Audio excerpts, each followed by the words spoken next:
Pomiješajte pastu za zube i deterdžent za suđe.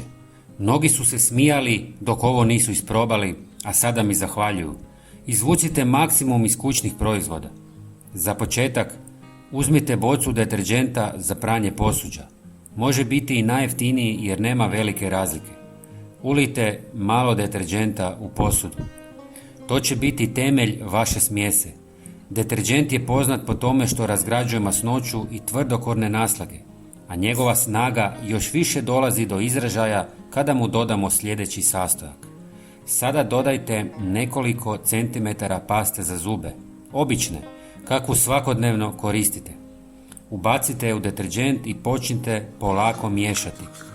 Primijetit ćete da se nijansa lagano mijenja, a smjesa postaje gušća.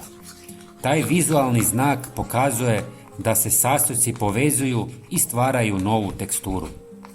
Napišite nam u komentarima odakle nas gledate.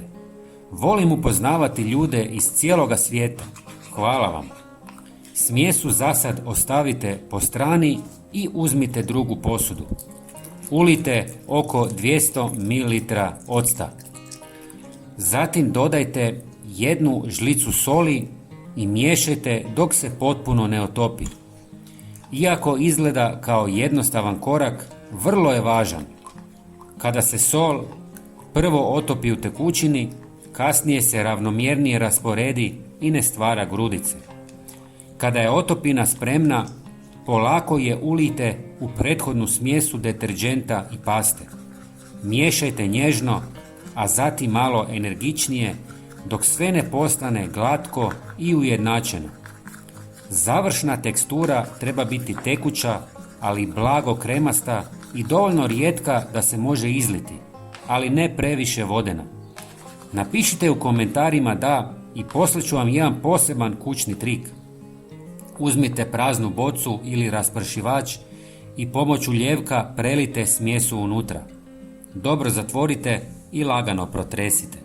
Sada ste napravili znatno poboljšano i iznimno snažno sredstvo za čišćenje površina ili posuđa. Nanesite malu količinu na površinu koju je inače teško očistiti. Ova mrlja je mješavina vrlo jakog ljepila i prašine koju nisam mogao ukloniti običnim sredstvom. Spužvom lagano utrljajte i već za 10 sekundi čak i tvrdokorna prljavština počinje se otapati. Nakon minute sve je savršeno čisto. Nevjerovatno! Pogledajte i naš sljedeći video na ekranu. Hvala vam i pozdrav!